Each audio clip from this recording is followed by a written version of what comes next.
त्याची श्री पद्मप्रभू मल्हारी देवची तात्पर्यवृत्ती टीका, त्याचं मंगलाचरण बघतो.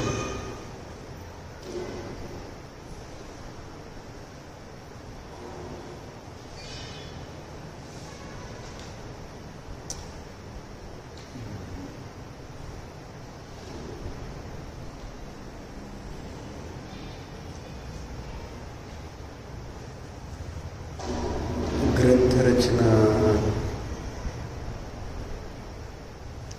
आचार्यांनी केली कशासाठी?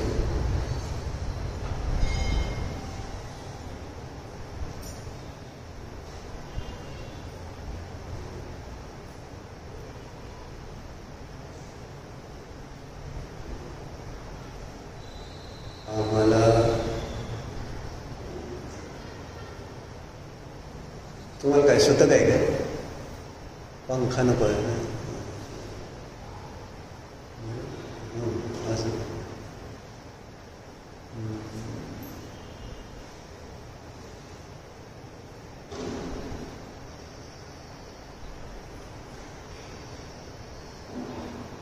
पंख्याचा त्रास होतो तर लांब असता. संसाराचा कधी त्रास झालाय तसा संसारापासून तरी लांब बसतोय.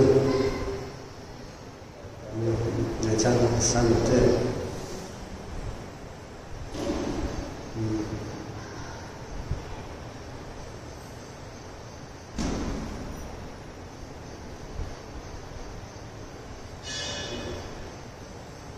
दुःख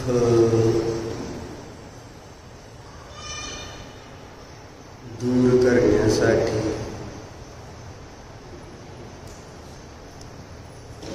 आम्हाला आनंदाची प्राप्ती व्हावी. जो आनंद मला पाहिजे, जे दुःख मला नको आहे,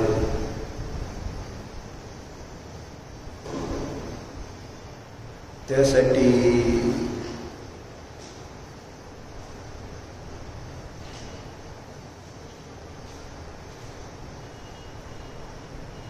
धर्म आहे. धर्माचं प्रयोजन तेच आहे ना.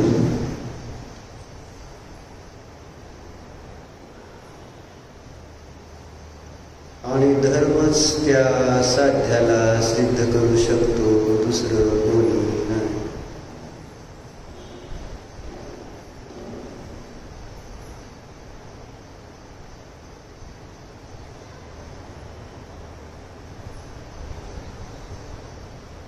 कारण इथं जसं तत्व व्यवस्था, वस्तूची व्यवस्था आहे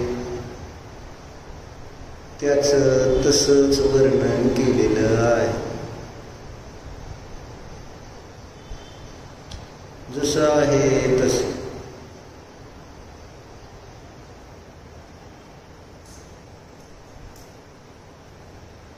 आणि म्हणून वस्तुव्यवस्थेच्या सम्यक ज्ञानाद्वारेच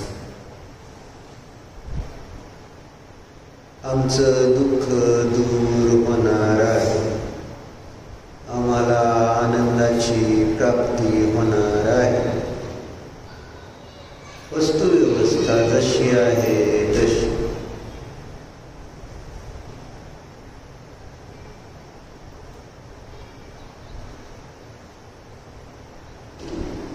अन्यत्र म्हणजे धर्म सोडून इतरत्र पाहिलं तर सर्वत्र विपरीतता दिसून येते.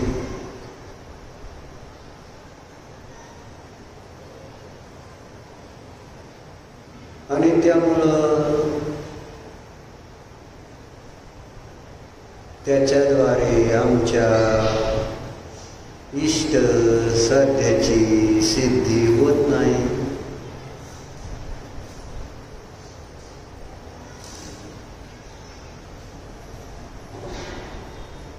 अर्थात खऱ्या सुखाची प्राप्ती होत नाही. विपरीततेने, विपरीत ज्ञानाने, विपरीत श्रद्धेने, विपरीत आचरणाने होणार नाही.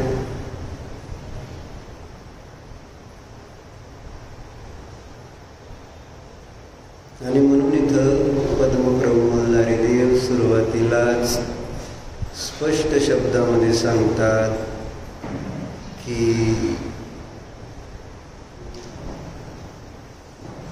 जे मोहाने युक्त असतात ते सेवन करण्यायोग्य नाही.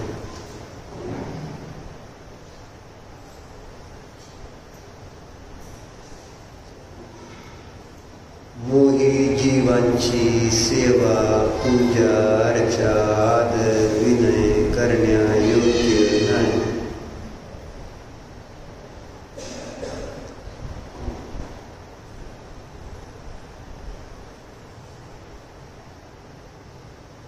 कारण जे स्वयं दुःखी आहेत ते दुसऱ्याला सुखी करू शकणार नाही. जो स्वयं आंधळा आहे तो दुसऱ्याला मार्ग दाखवू शकणार नाही. असं आहे.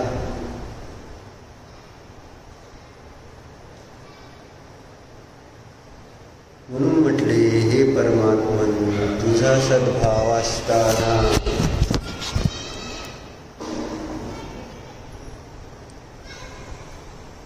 आम्हा संसारी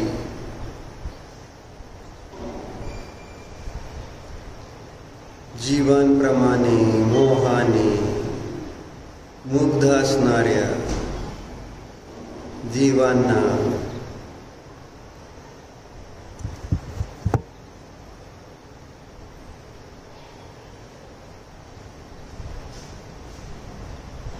मी भजणार नाही. भजणार नाही म्हणजे भजणार नाहीचा अर्थ काय होतो? हा, सेवा करणार नाही असं. गुरु नव्हे, सेवा करणार नाही. भजन म्हणजे काय?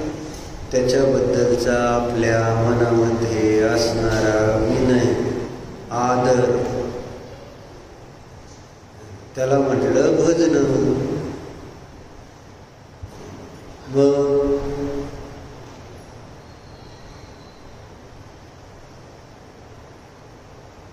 मोहाने मुग्ध असणारे जीव भजनीय नाहीत, सेवन करण्यायोग्य नाही. ही गोष्ट आम्हाला लक्षात आली पाहिजे. बरोबर. पण मोहामुळं ही पण गोष्ट लक्षात येत नाही. मोह असा विचित्र आहे की त्यामुळं जे बरोबर आहे ते चुकीचं वाटतंय, जे चुकीचं आहे तेच बरोबर वाटतं. अडचण असेल.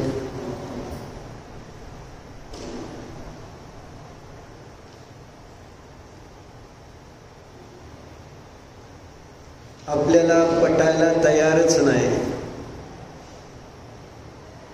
काय पटत नाही आपल्याला? मी मोही आहे ही पटत नाही. पटतं का आपल्याला आपण मोही आहोत म्हणून? कोण मान्य करतंय सांग? आम्ही मोही आहोत, आम्ही दोषी आहोत, आम्ही कशायवाले आहोत, असं कोणाला मान्य होतंय का? कोण दोषी आहे सांगा बरं निलिमाकांत? कधी तुम्ही तुमची तक्रार करता का?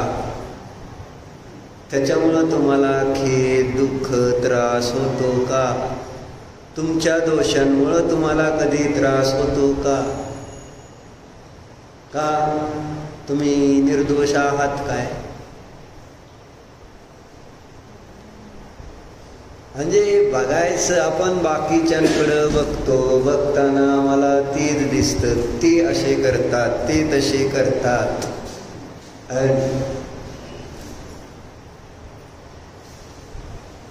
म्हणजे ज्याच्या दृष्टीमध्ये दोष आहेत त्याला सगळे दोषीच दिसतील. ज्याच्या दृष्टीमध्ये गुण आहेत त्याला काय दिसणार?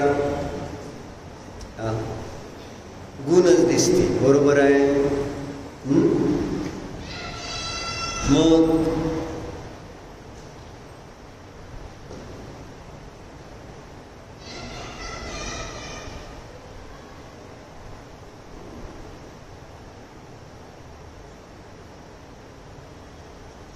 जेव्हा जेव्हा मी दोष पाहतोय तेव्हा तेव्हा त्याचा अर्थ काय झाला?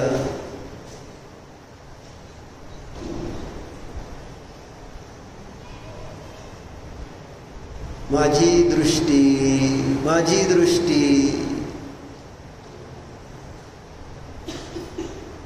त्यामध्ये प्रॉब्लेम आहे असं मानायला पाहिजे का नको?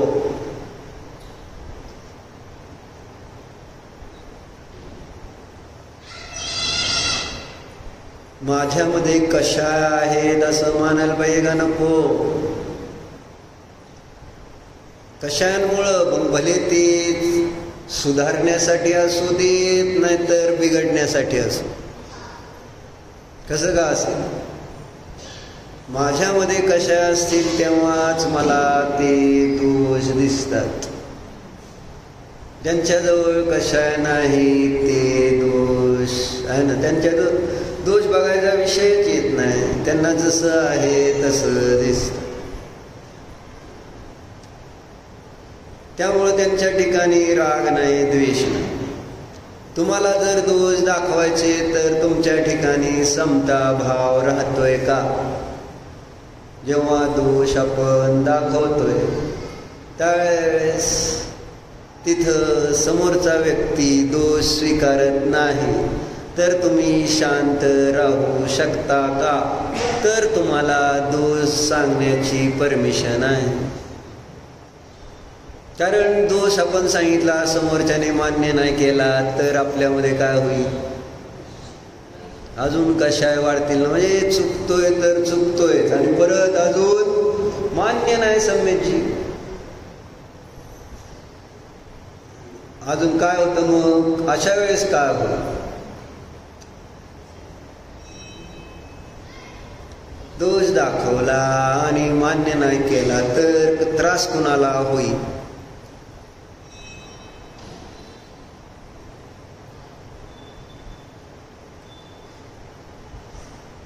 मग जर मला त्रास होतोय दोष दाखवल्यानंतर तर त्याचा अर्थ काय होतोय? मी दोषी आहे असं कुठंतरी स्वतःतला दोष मानावा लागेल का नाही?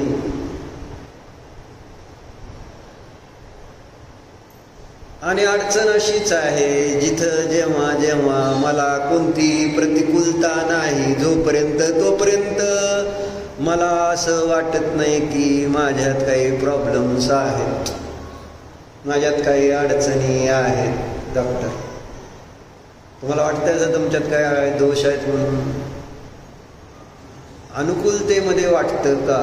जेव्हा सगळं चांगलं चाललंय तेव्हा तुमच्या कर्माचा उदय चांगला आहे, साताचा उदय आहे, त्यावेळेस तुम्हाला असं वाटतंय का की माझ्यात काही प्रॉब्लेम्स आहेत म्हणून?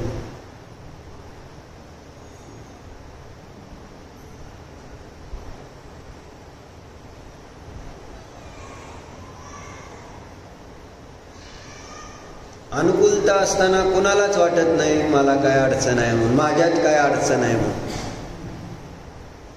जसं आपण आता सगळे रोगी आहे का नाही?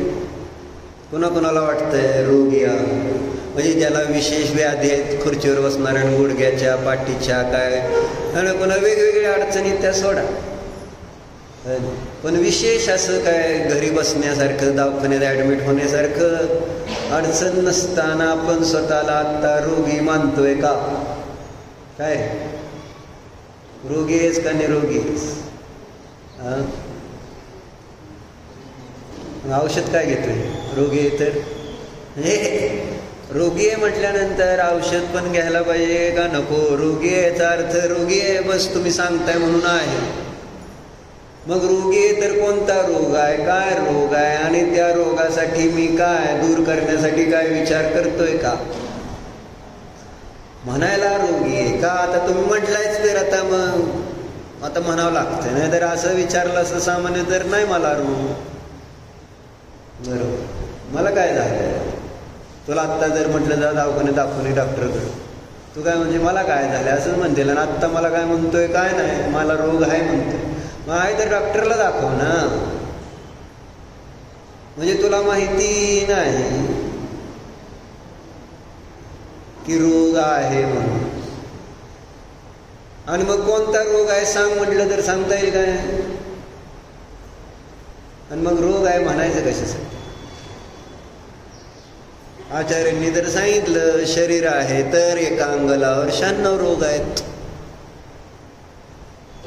जर शरीर रोगाच्या अपेक्षेने बघितलं तर एका अंगोलावर 96 रोग आहेत असं सांगतायत आचार्य स्पष्ट.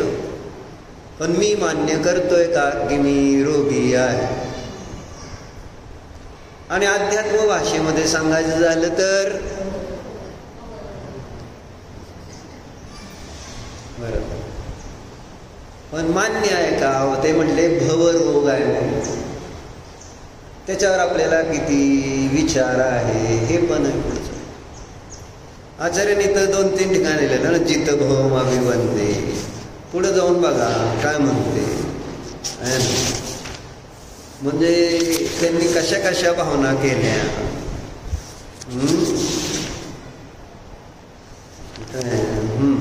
मग परत त्यांनी 10व्या श्लोकात पण म्हटले, इति विपरीतम उत्तम रत्नत्रयम अनुत्तमम प्रपद्याहम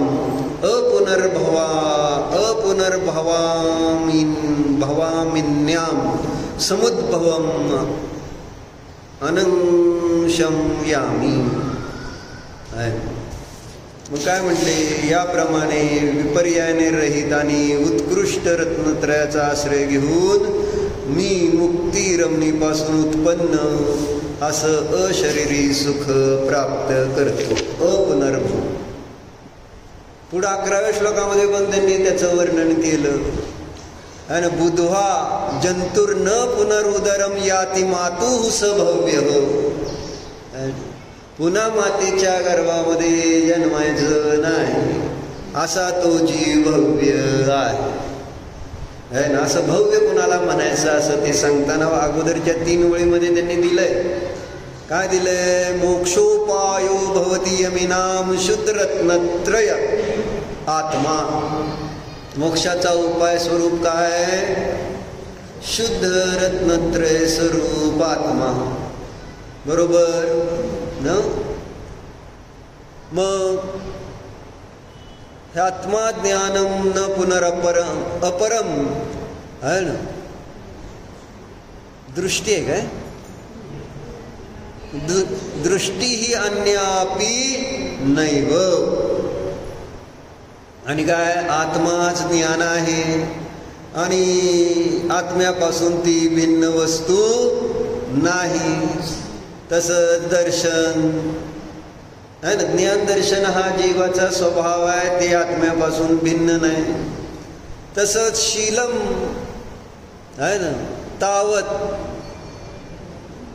न भवती परम मोक्षुभिः प्रोक्तमेतत्. आत्माच ज्ञान आहे, आत्माच दर्शन आहे, आत्माच शील आहे असं सांगितलं का नाही? कोणी सांगितलंय? अरिहंतांनी सांगितलेलं आहे. आणि असं जे अरिहंतांनी सांगितलं, आत्माच ज्ञान आहे, आत्माच दर्शन आहे, आत्माच शील आहे, असं जे अरिहंतांना सांगितलेलं आहे, जो जीव तो विषय समजून घेतो तो जीव कसा आहे म्हटले? तो भव्य जीव पुन्हा मातेच्या उदरात येत नाही. काय त्याचं नाव काय? ऋषभ. कोणता जीव मातेच्या गर्भात येत नाही डॉक्टर? कोणता येत नाही? नाही, ही मुक्त झालेला तरी येतच नाही, त्यात काही शंका नाही. पण मुक्त कोण झाला? मुक्त झालेले तर मुक्त झाले, पण मुक्त कोण होणार आहे ते सांगितलं ना. ज्याने आत्म्याला ज्ञान स्वरूप, दर्शन स्वरूप, शील स्वरूप, किंवा शील म्हणजे आत्मा, ज्ञान म्हणजे आत्मा, दर्शन म्हणजे आत्मा, अशा प्रकारे स्वतःला मानलेलं आहे, स्वीकारलेलं आहे. आणि कोणी सांगितलं हे? नाही, ते तुझ्यासाठी नाही चाललेलं, अरिहंतांनी सांगितलेली ही गोष्ट आहे. ती गोष्ट जो समजून घेतो तो भव्य जीव मातेच्या उदरात येत नाही असं म्हणतो. कोण सिद्ध झाले याचं वर्णन केलेलं आहे. कोण झाले? जो रत्नत्रय रूप सांगितलं ना, रत्नत्रय स्वरूपात्मक मोक्ष मार्ग असतो. आणि त्यात रत्नत्रयाचं विश्लेषण केलं. सम्यक दर्शन, सम्यक ज्ञान आणि सम्यक चारित्र. शील म्हणजे चारित्र, दर्शन म्हणजे सम्यक दर्शन आणि ज्ञान म्हणजे सम्यक ज्ञान. रत्नत्रयात्मक असा जो मोक्षाचा मार्ग आहे तो एक आत्माचा आहे, आत्मा सोडून अन्य काही नाही. असा जो अरिहंतांचा उपदेश ग्रहण करतो तो भव्य जीव पुन्हा जन्म घेत नाही. म्हणजे जन्म घेणं हा एक रोग आहे, हे मी मांडलंय का? नातीच्या गर्भात जन्म घेणं हा मला माझं म्हणजे या रोगाने युक्त आहे, भवरोग.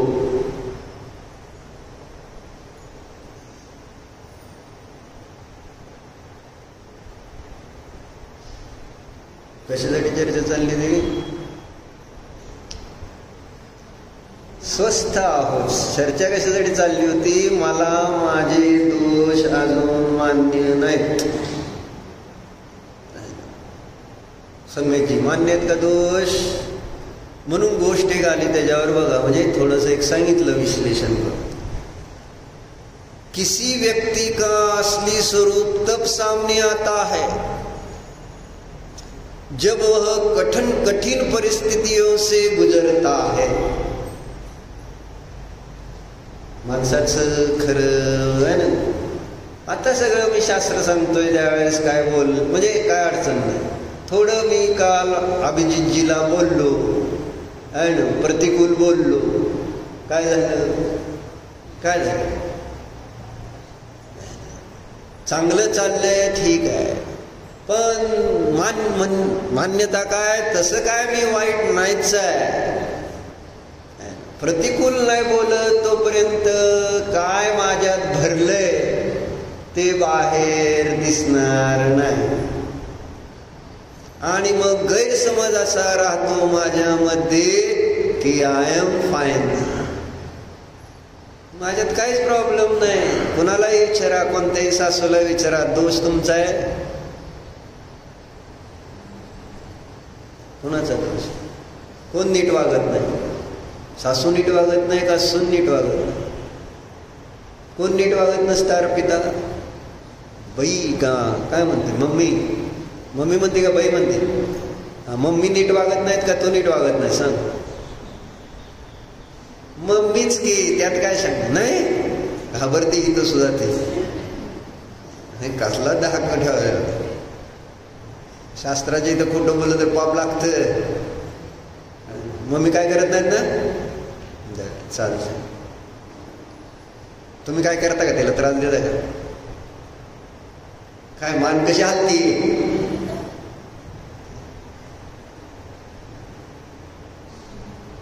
मिलनमूल मान्य आहे का दोष? आणि चुकलं 100 वेळा म्हटलं म्हणजे मान्य असं नाही. मोबाईल बाजारातनं चोरीला गेला समजा, तिचा मोबाईल बाजारातनं चोरीला गेला, मग काय केलं पाहिजे सांग? आता याच्या पुढे मोबाईल वापरणारच नाही अशी प्रतिज्ञा करायला पाहिजे. कारण मोबाईल फुकट येतो का? तुला माहिती आहे मोबाईलची किंमत किती आहे? इकडं रुपड्या जाताना त्रास होतो. मोबाईल ज्यावेळेस 15,000चा आणला गेला त्यावेळेस तू म्हटली का एवढा महाग कशाला पाहिजे म्हणून? नको बाबा. ते मोबाईल जर असा हरवत असेल 10-15 हजारचा मोबाईल आणि तो आज आणलेला पण उद्या हरवणार नाही, गॅरंटी आहे का? आणि पहिलाच हरवला असा आहे का? मोबाईल शिवाय तडफड अशी, किती तडफड. आत्ताच्या आत्ता रात्री मला दुसरा मोबाईल सिम घालून लगेच द्या, रात्री मला बघावा लागतो. तर आत्ता रात्रीच लगेच दुसरा मोबाईल लगेच पाहिजे. म्हणलं ना, मोबाईल कुठली म्हणजे त्यांनी, आपण मोबाईलचे ॲडिक्ट नाही आहोत, बरोबर आहे. असे सगळेजण मानताय तुम्ही, सगळेजण मानतोय ना आम्हाला मोबाईलची सवय नाही म्हणून. कोण कोण नियम घेते मोबाईल वापरणार नाही म्हणून? सवय नाही ना तुम्हाला, सवय नाही ना, मग नियम घेऊन टाका, काय प्रॉब्लेम. म्हणलं ना, आहे तर सवय नाही, आहे म्हणून सवय नाही. नाही म्हटल्यानंतर मग कळेल सवय आहे का नाही. धक्का आला म्हणायला, हे धक्का नाव आहे या गोष्टीच. धक्का बसल्याशिवाय नाही. मोबाईल हरवल्याशिवाय कळलं का तिला की मोबाईल मला गरजेचा आहे. आणि किती गरज आहे तिला मोबाईलची सांगा, तुम्ही सगळेजण मिळून सांगा. आता तिला मोबाईलची गरज किती?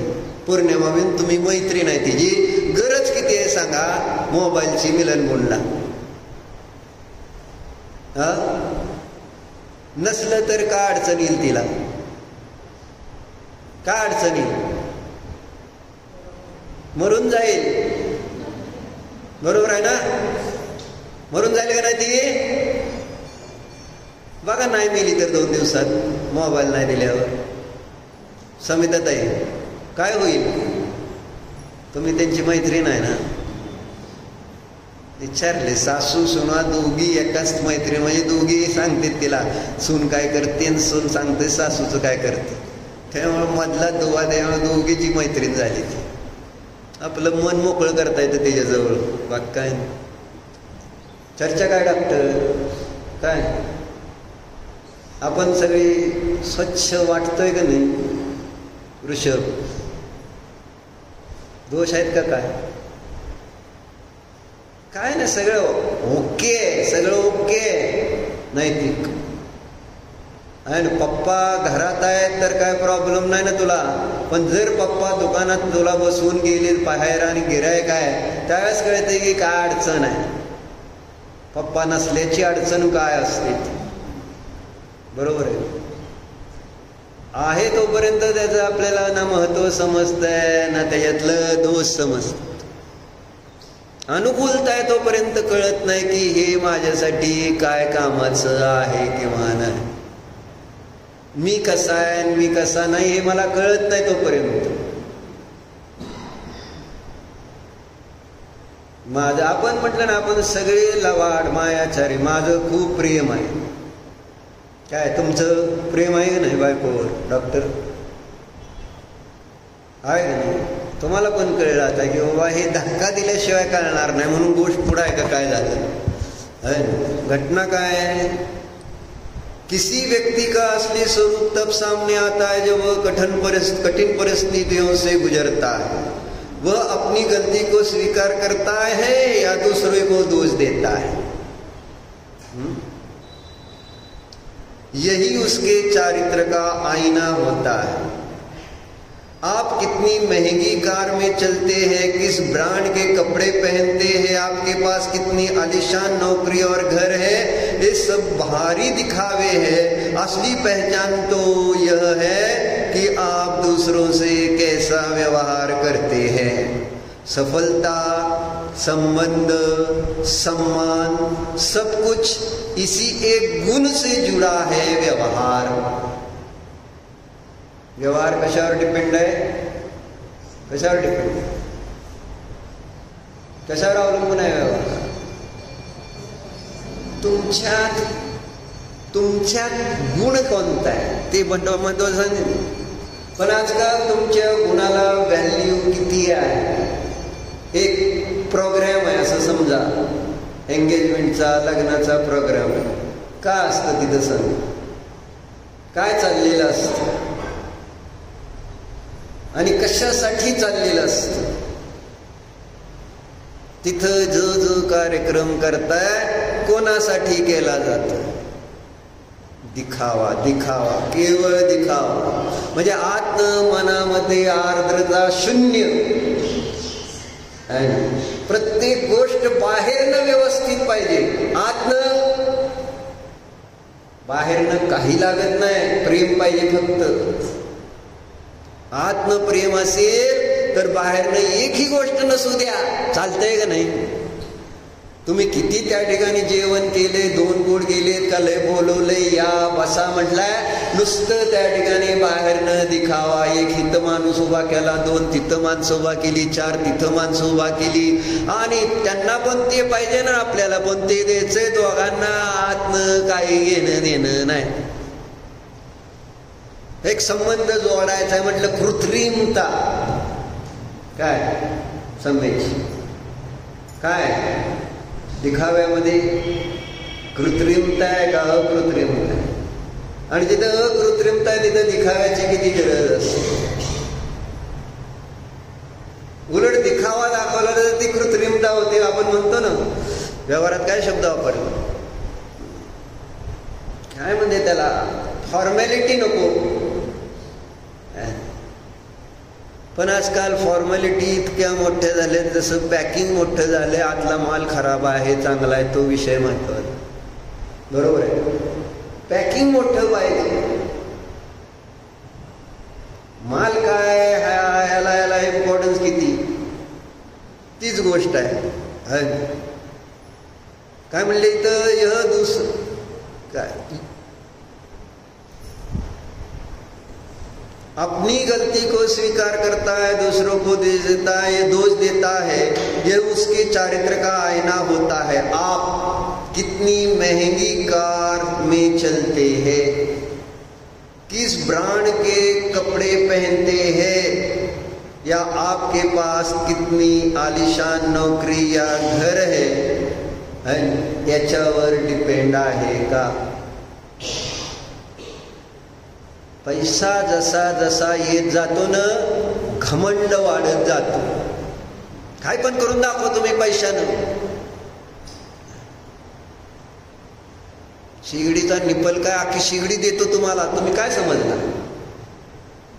माझी काय चूक नाही. घमंड पण हे घमंड कळत नाही आहे ना. आपल्याला वाटतंय तसं काय ना, मी सगळं करायला तयार आहे. अरे करायला तर आणून ठेवा ना, बोलायचं कशाला? आणा ठेवा, मग आपण मस्ती का. आणलेली वस्तू दाखवताना चोरी आहे. कारण आई काय म्हणती परत, असं होत सामान्य पण आता पैसे आल्यानंतर म्हणलं ना, एका न्हाव्याकडे होते 50 रुपये.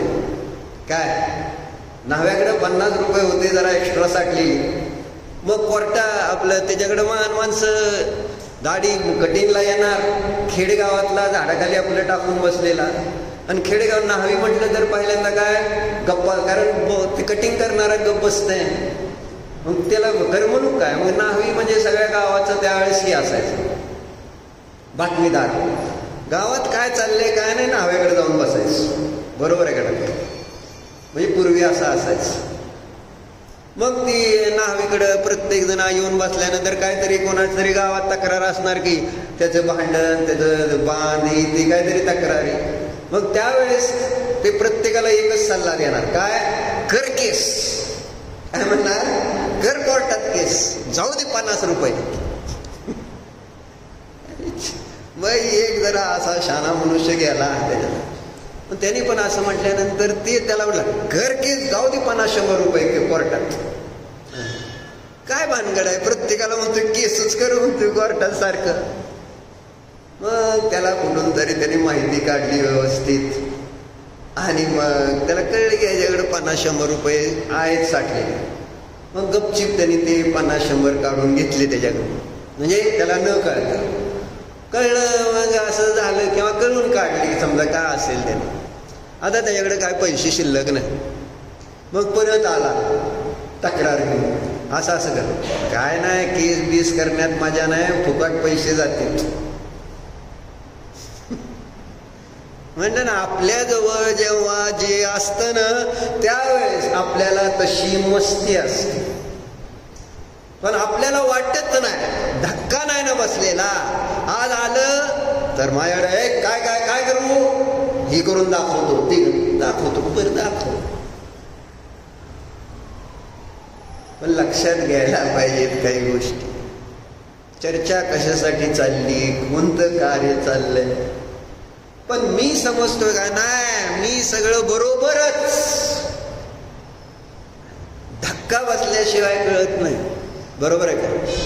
दुसरा मोबाईल नवीन आणलेला चोरीला गेल्याशिवाय मला उगाच मनात भाव येऊन गेला, आता दुसरा मोबाईल तिला आणून दिलाय, गपचिप काढून घ्यावा आणि म्हणजे चोरीला गेला असं, मग बघू काय होतं. म्हणजे दुसरा चोरीला पण गेला असं समज. काय होईल मिलन म्हणून दुसरा जर गेला तर नियम करणार, परत मोबाईल आजीवन वापरणार नाही म्हणून. काय मैत्रीण भेटली तिला, मैत्रीण काय म्हटली, आहे ना ते बॉक्स मोबाईलचं काढून ठेवलं होतं, मग ती म्हटली बॉक्स, मैत्रिणीने सांगितलं बॉक्स नीट ठेव, आणि सांगताना तेवढं माझ्याकडे तर 2-2 बॉक्स आहेत, म्हणजे माझ्याकडनं 2-3 हरवलेले आहेत. तू काय टेन्शन घेऊन हो, तुझा एक तर आत्ताशी बॉक्स कपाटात मध्ये आलाय, अजून एखादा गेला तर अजून एखादा मोबाईल येईल आणि ते बॉक्स परत कपाटात ठेवायचं. सांगणारे अशी सांगतात, आहे ना. जाऊ दे, चोरीला गेला तर घ्यायचा मोबाईल, दुसरा मोबाईल घ्यायचा. मन पंचब्रह्म साक्षीने ही जर मोबाईल चोरीला गेला तर परत घेणार नाही.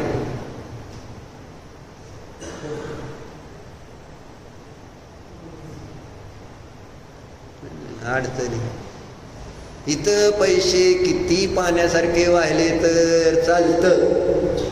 तिथं किंमत बघितली नाही, 10,000 आणि 10,500 का 15,000 किंमत बघितली, कशाला पाहिजे एवढा महाग मोबाईल. इथं एक साधा कप घरातला जर बाजूला खराब असलेला काढायचा म्हटलं तर आहे ना सगळा गोंधळ. काय नाही, राहू दे राहू दे, लागतंय राहू दे राहू दे काय. आणि अख्खा मोबाईल जाऊन 15,000 जरी गेले तर त्याच्याबद्दल खेद नाही की बाबा माझे एवढे पैसे गेले, त्यापेक्षा मी वापरतच नाही आजीवन, एवढे पैसे जात असतील तर. म्हणलं सगळे आम्ही स्वार्थी. आपल्याला ज्यावेळेस पाहिजे त्यावेळेस सगळं चालतंय, आणि दुसऱ्याच्या वेळेस खर्च करायला लागली, सून जर खर्च करायला लागली तर चालेल. समिताताई तुमची सून नाही, पूर्ण बोलला विचारायला. आपल्यासाठी किती खरा, पण दुसऱ्यासाठी म्हटलं तर मग शिमगा. आपल्यासाठी सगळी दिवाळी, दुसऱ्यासाठी शिमगा होतंय. चर्चा अशी. चर्चा काय चालली, कुठे गेलं, काय सांगत होतो.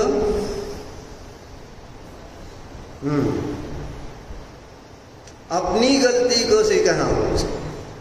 आप कितनी महंगी कार में चलते हैं, किस ब्रांड के कपड़े पहनते हैं, आपके पास कितनी आलीशान नौकरी या घर है, ये सब बाहरी दिखावे हैं. असली पहचान तो यह है कि आप दूसरों से कैसा व्यवहार करते हैं. सफलता, संबंध, सम्मान सब कुछ इसी एक गुण से जुड़ा है.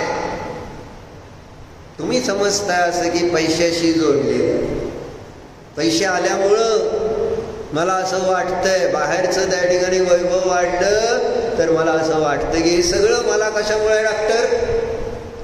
आणि खरं आहे वर्तमानामध्ये तसं सगळ्याला दिखावा पाहिजे, बरोबर आहे. त्याच्याशी कोण विचारतच नाही. साध्या हॉस्पिटलमध्ये येईल का तुमच्या कोण, मोठं हॉस्पिटल, नाव बिव सगळं झाल्यावर मग तिथं त्या बाहेरच्या नावाला बघून येणार आहे, बाहेरची तुमच्या बिल्डिंगला बघून येणार आहे.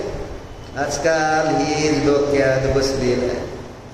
आज काय हे फार महत्वाचं नाही. कल्पना कीजिए आप एक सुंदर, मजबूत और चमकदार थैला लिए सड़क पर चल रहे हैं. थैला बाहर से शानदार दिखता है पर भीतर क्या है ये कोई नहीं जानता. सगळेजण बाहेरनं एक नंबर अंकिता काका है ना, दिसायला कसे आहे सगळे शास्त्राला आलेली, एकदम चांगले लोक, सज्जन लोक आहे ना, पापाला घाबरणारे लोक, बरोबर आहे का शीतल काका. पाप भिरू इथं आलेले लोक दिसताना बघा काय झालं।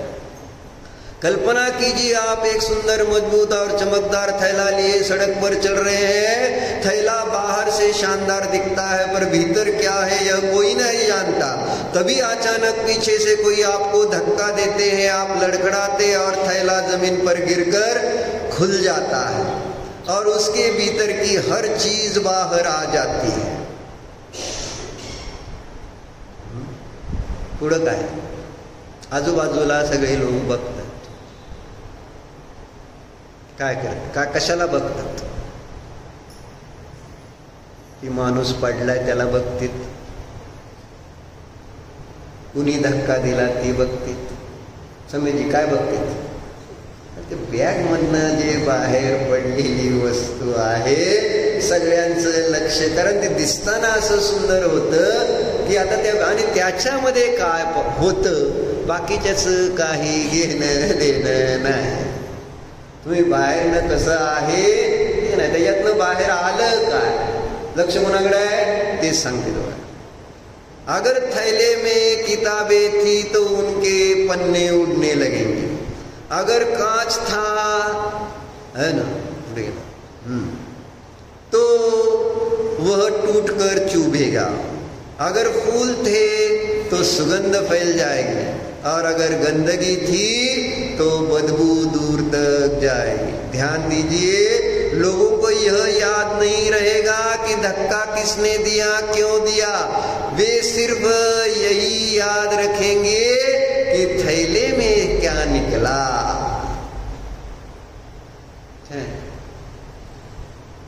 काय निघालं बाहेर, लोक काय लक्षात ठेवतात, पिशवीतनं बाहेर आलेली गोष्ट। अब सोचिए वो थैला आप है। जब जीवन आपको अचानक धक्का देता है, देते का नाही धक्के जीवनामध्ये, कोई धोखा, कोई असफलता, अपमान, दुख या कोई मुश्किल घड़ी, तब आपके भीतर जो है वही बाहर आता है।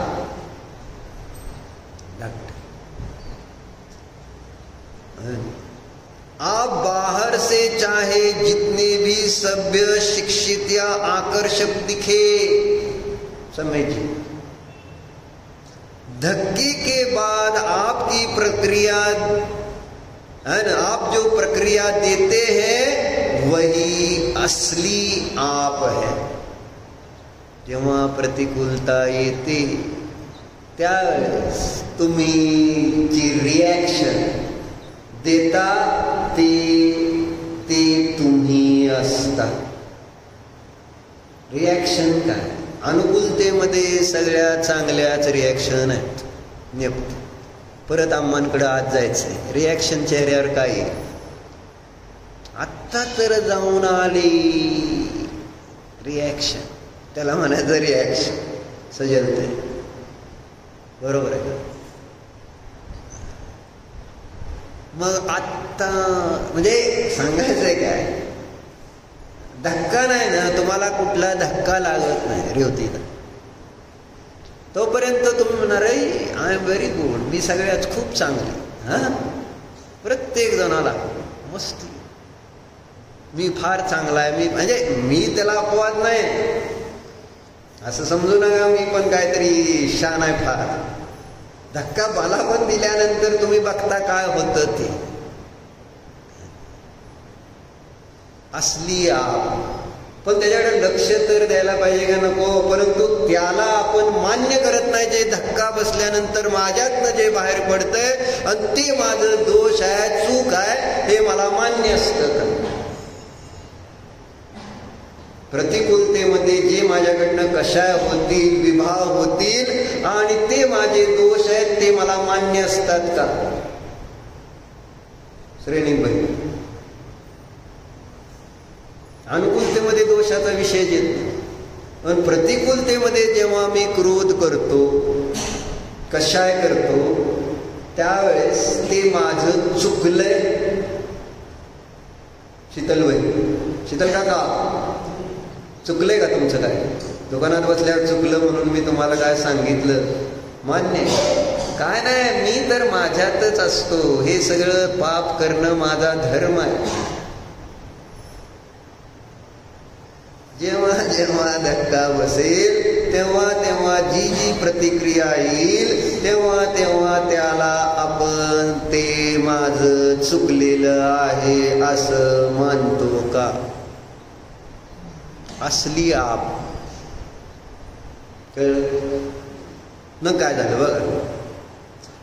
अब बाहर से आप कितना भी सभ्य, शिक्षित या आकर्षक दिखे, धक्के के बाद आप क्या प्रतिक्रिया देते हैं वही असली आप है. कोई क्रोध में फट पड़ता है, कोई चुपचाप रोता है, कोई दूसरों को दोष देता है और कोई मुस्कुराकर सब यह सह लेता है. जैसे संतरे को निचोड़ने पर सिर्फ संतरे का रस ही निकलेगा, सेब का नहीं, क्योंकि जो भीतर है वही बाहर आता है. एक वृद्ध संत के पास एक व्यक्ति आया और बोला, गुरुजी, जब लोग मुझे अपमानित करते हैं मैं आपा खो देता हूँ, मैं क्रोधित हो जाता हूँ. संत मुस्कुराए और पास रखे हुए एक प्याले से गर्म चाय उठाकर उस पर छलक दी. व्यक्ति चौंका, यह क्या किया आपने? मेरे कपड़े गिले हो, आपने मेरे कपड़े गिले कर दिए. संत बोले, देखा, इस प्याले में चाय थी तो वही बाहर आ गई, अगर इसमें पानी होता तो वह निकलता. जब तुम्हें धक्का लगता है और तुम क्रोधित हो तो वह क्रोध तुम्हारे भीतर का ही हिस्सा है, बस जीवन में से बाहर ला दिया. निकोल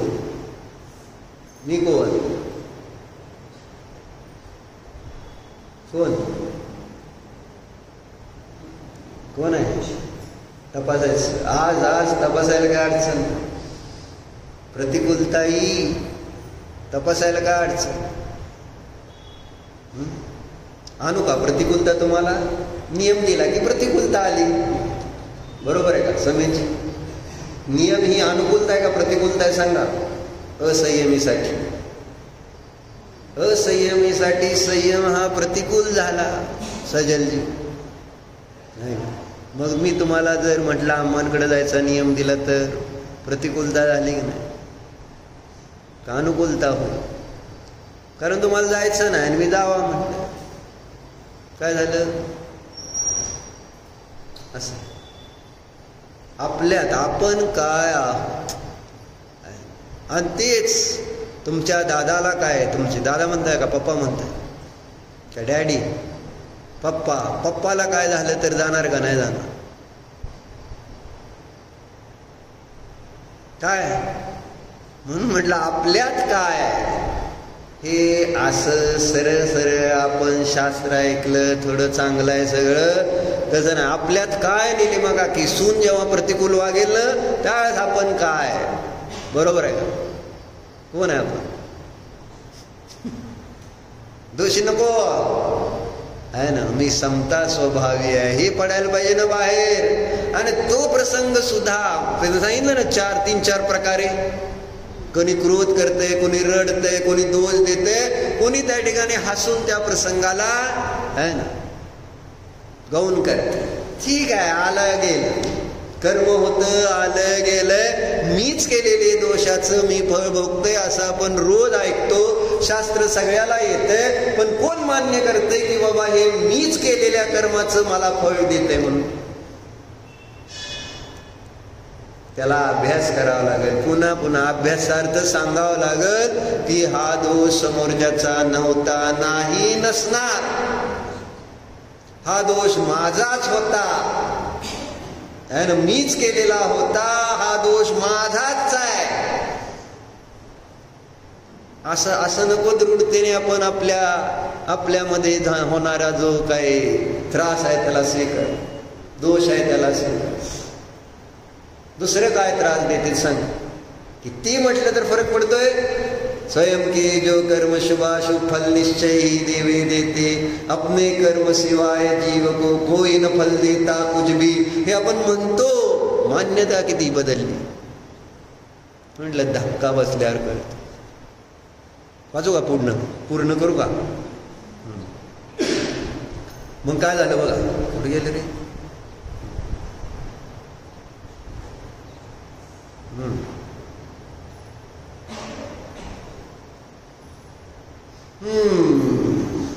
व्यक्ति चौंका, यह क्या किया आपने, मेरे कपड़े गीले हो गए.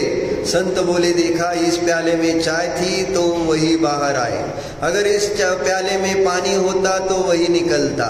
जब तुम्हें धक्का लगता है और तुम क्रोधित होते हो तो वह क्रोध तुम्हारे भीतर का ही हिस्सा है. बस जीवन ने उसे बाहर ला दिया. इसलिए अपना परीक्षण कीजिए और अपने भीतर को सत्समागम एवं गुरु वचनों से रोज भरिए. जैसे अच्छे विचारों से, करुणा से, क्षमा और सहनशीलता से, आत्मबल और सकारात्मकता से, क्योंकि धक्के तो जीवन का हिस्सा है, पर उनसे निपटने की तैयारी वो तो हमारे हाथ में. जीवनात सगळ्याला पाप पुण्य कर्माचे उदय तरी येणार आहेत का नाही? असं थोडंच आहे. तीर्थंकर थोडंच आहे, आपण धक्के तर लागणारच आहे. त्याच्यामध्ये आपल्याला आता काय करायचं की जेणेकरून त्या धक्क्यातून आपण सावरले जाऊ. त्यासाठी त्यांनी काय काय करा म्हणले? अच्छे विचारों से, गुरु के अच्छे वचनों से, करुणा से, क्षमा और सहनशीलता से, आत्मबल और सकारात्मकता से अपने को भरिए, क्योंकि धक्के तो जीवन का हिस्सा है, पर उनसे निपटने की तैयारी वो तो हमारे हाथ में है. अंततः याद रखिए, जब जीवन आपको झकझोरता है तब वही बिखरेगा जो आपके भीतर है, और वही बनती है आपकी असली पहचान. इसलिए अपने भीतर सज्जनता, विनम्रता, प्रेम और सच्चाई संजोइए. यही धक्का लगने पर बाहर आएगा और यही लोग हमेशा याद रखेंगे. ओम नमः.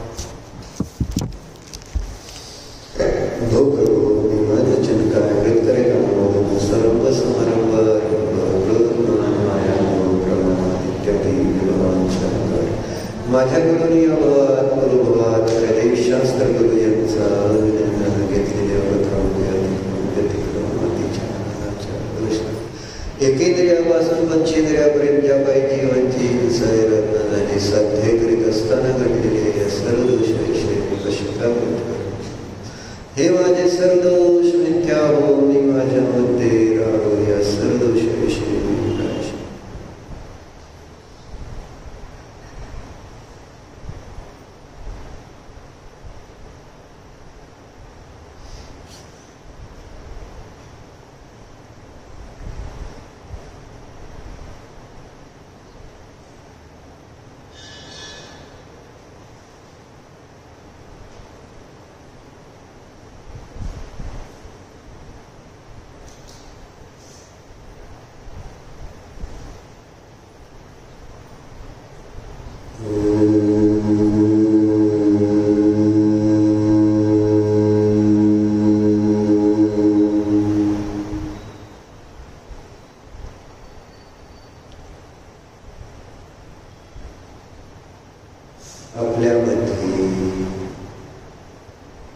काय भरलेले आहे पहा. आपण एक चेतनमय, ज्ञानानंदमय जीवा.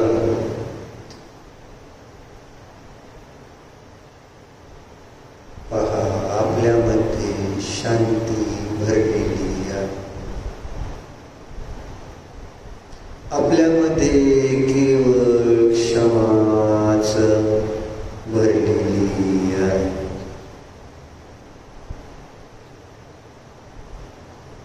आपला जीव भगवान आहे. आपल्यामध्ये केवळ समताच आहे. पहा, आपल्यामध्ये केवळ आनंद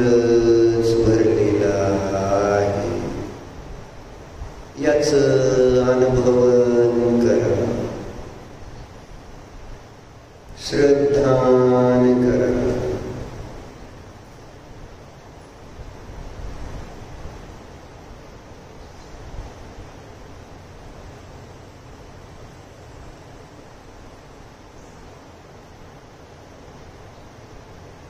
मी गुणांचा पिंड आहे, गुणांनी भरलेलो आहे.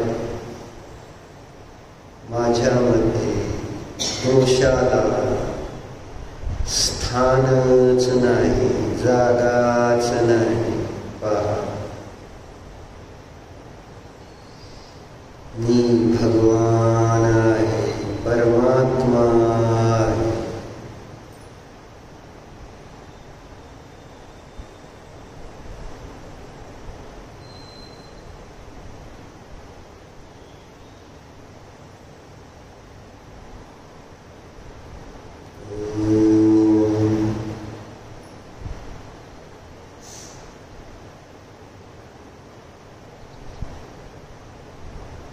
विसर्जन.